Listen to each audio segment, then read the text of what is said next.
Hi everyone, my name is Karen, this is my channel RatherBeReading, and today I'm bringing to you my April wrap-up.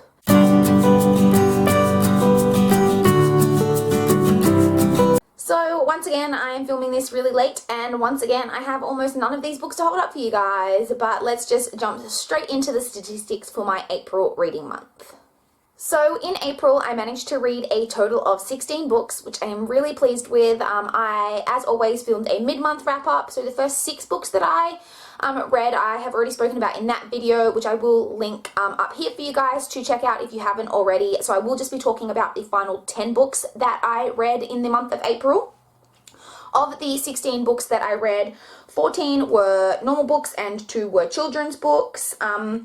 Again, of those books, I read 11 physical books, 3 ebooks, and 2 audio books. And of the 16 books that I read this month, 11 were from the library and 5 were books that I owned. So I completely failed this month on reading more books than I own than from the library. But I'm predicting right now that's probably going to be the case again in May, because I just have a lot of due dates at the library at the moment. So I've been reading a lot of books to try keep up with all the books that I have out. I read a total of 4,770 pages in the month of April, which averaged out to 159 pages a day, which I'm really pleased with. The longest book I read was 488 pages, and the shortest book was 122 pages. I actually read 2 books that were 122 pages this month. The highest star rating I gave this month was a 5-star, and the lowest rating that I gave this month was a 2-star, which averaged out to a star rating this month of 3.77, which isn't great, but it's not awful, so I'm fairly happy with that. So those are all the statistics for my April reading month. Let's just jump straight in now, and let's talk about the final 10 books that I managed to complete in April. The first book I want to talk about is The Missing Millionaire by Emily Rodda. This is the 11th book in the Teen Power Inc. / Raven Hills mystery series, which is a series that I've been rereading from my childhood. Funnily enough, though, I don't remember this book at all from my childhood. I really liked the mystery in this one. It was really enjoyable, and in the end I gave this one 4 stars. The next book I completed was The Missing Hours by Emma Kavanagh. This is a book that I read from NetGalley, so thank you to NetGalley and the publishers for approving me to read this one. This is a story that follows a woman who is at a playground with her 2 children, and then all of a sudden she just disappears. She's gone. She turns up, I think it's 20 hours later, with no memory of what has happened to her in those past 20 hours. And they're trying to discover kind of what happened to her in those missing 20 hours, and is it connected to a recent murder that has been discovered. I really enjoyed this book. It was really enjoyable. This book deals a lot with the business of kidnap for ransom, and I found that whole aspect of the story to just be really, really interesting. As I said, it was just a really enjoyable story, and in the end I gave this one a 4 stars. Next, I completed The Haunted Hotel by Wilkie Collins. This is the 3rd Wilkie Collins book that I have read, and it wasn't my favorite. I did still enjoy it, and it actually has a little short story at the end of it that is separate from The Haunted Hotel, which I actually enjoyed more than The Haunted Hotel. I really enjoyed that short story, which I can't remember the name of off the top of my head, but I will put it on the screen here if I can find out what it was. This deals with a story kind of dealing with a haunted hotel, I guess. It actually takes a while to kind of get into the haunted hotel aspect of the story. That didn't bother me at all, because the story generally flows really well. I did still really enjoy it. It just wasn't my favorite of Wilkie Collins books that I've read so far. I did still enjoy it though, as I said. So in the end, I gave it 3.5 stars. Next, I want to talk about 7 Up by Janet Evanovich. This is the 7th book in the Stephanie Plum series. The Stephanie Plum series is just kind of a chick lit series which follows a woman who is out of a job and kind of falls into bounty hunting, and it's kind of like a comedic series.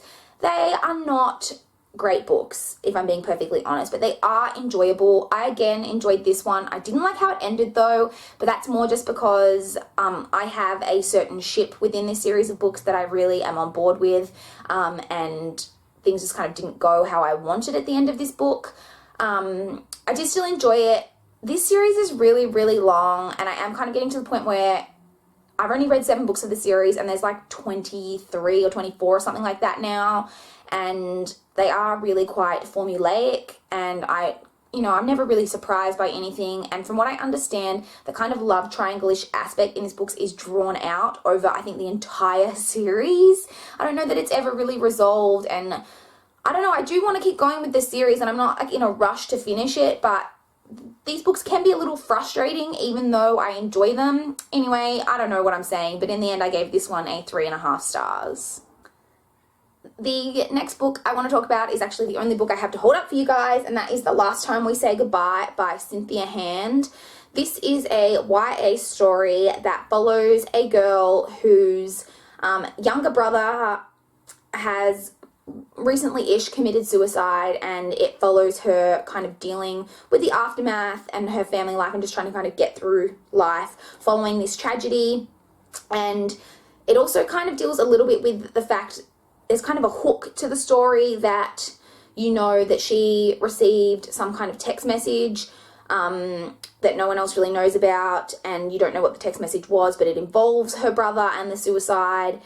But to me, that's not really what the story was about. If you read the synopsis, it kind of makes it seem like that's what the story is about. I don't think that is what the story is about. It really is just about someone dealing with their grief. Like, that's what this story is about. I really enjoyed this book. This book touched me really, really deeply. It also spoke a little bit about suicide. Obviously, there is massive trigger warnings for suicide and depression in this story. It talked a little bit about how the families of people who have a family member who have committed suicide are treated differently, even just kind of like within her school. She talks about how there are other kids at her school who have died. One who died in a drunk driving accident in which he was drunk driving, like following a party, I think, and someone else who died from an illness, things like that, and how her brother is just kind of swept under the rug because of the way in which he died.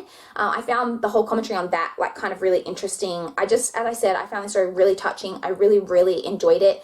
I cried my eyes out in this book. Like, I don't know if I've ever sobbed harder while reading a book than I did while I was reading this. And then when you get to the end and I finished the book and I read the little, notes from the author, and the author spoke about how she actually has a brother who committed suicide, and that this is not her story. This is a fictional story, but obviously just knowing that she knows the grief of this, and this is like real feelings in this book. It just made it mean even more. Like, to me, I just really, really enjoyed this book, and I definitely recommend it. In the end, I gave this 4.5 stars. The next book I read was A Fool and His Honey by Charlene Harris. This is the 6th book in the Aurora Teagarden series, which is kind of a cozy mystery series. I enjoyed this one. The mystery aspect in this one to me was kind of kicked up a notch, which I really enjoyed, because sometimes I find that this series is pretty light on in the mystery, despite the fact that it is supposed to be a mystery series. I do still find the books to be quite sexist. It doesn't really take away from my enjoyment of it, but they are quite sexist, so it does bother me a little bit. And this book went places at the end that I didn't expect, kind of in... Each book has its own individual mystery, but obviously you're following one character, so you kind of get her life. And it wasn't the mystery really that went somewhere I didn't expect. It's kind of like where her kind of overall character arc, I guess you would say, is going. I found it really unexpected at the end of this book, which I appreciate. I don't find these books generally that shocking, so that was good. In the end, I gave this one a 3.5 stars. Next, I completed Awake at Dawn by C.C. Hunter. This is the 2nd book in the Shadow Falls series. I listened to this on audiobook. I really have been enjoying this series. It's just kind of your typical YA paranormal series. It's nothing groundbreaking. To me, I do find that they are a little light on in the plot, and they do have your typical kind of love triangle. I do really enjoy the characters, and I enjoy the story, and they're just easy, fun reads to me that I really enjoy. And it was actually funny, I didn't realize until reading this second one that C.C. Hunter is actually a pen name for Christy Craig. I think it's her YA pen name, and I have read a lot of books by Christy Craig. I actually own a lot of them. They're like up on my shelf up here, so that was really interesting. But I do really enjoy this series, and I look forward to continuing in it, and I gave this one a 4 star. The next book I completed was Charlotte's Web by E.B. White. I picked this book up to fulfill the challenge of reading a childhood classic. This Charlotte's Web is a story that I have never read before, and I actually didn't enjoy it as much as what I thought I would. I'm not sure if that's just because I am a 27-year-old reading a children's story. In the end, I gave it 3.5 stars. Like, it was enjoyable, and I can see why a lot of people love it. I just personally, I didn't love it, but it was enjoyable. So as I said, I gave it 3.5 stars. Next, I picked up Arabian Nights, which I picked up to fulfill the challenge of reading a fairy tale from another culture. Originally, I had another book in mind for this. I believe it's called Toads and Diamonds, which I've heard Trina talk about on her channel Between Chapters. However, my library didn't have it, and the ebook for it was like $10, and I wasn't willing to spend $10 on an ebook.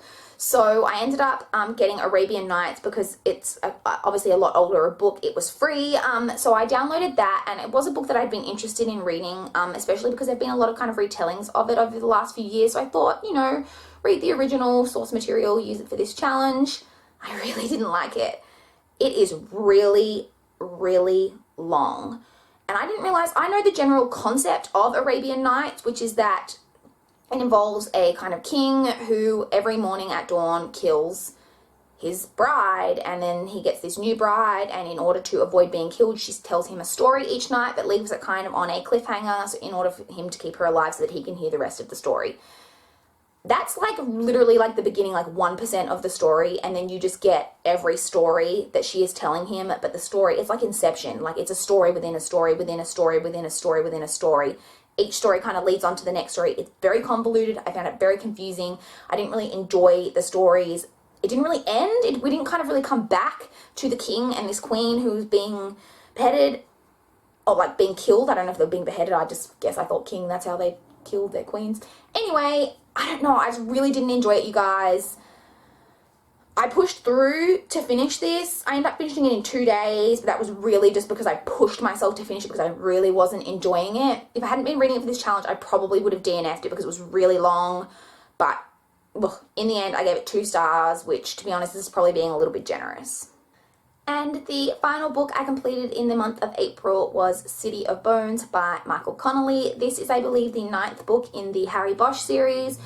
I really enjoyed this one. This is just a series that follows a detective, Harry Bosch, and he solves crimes.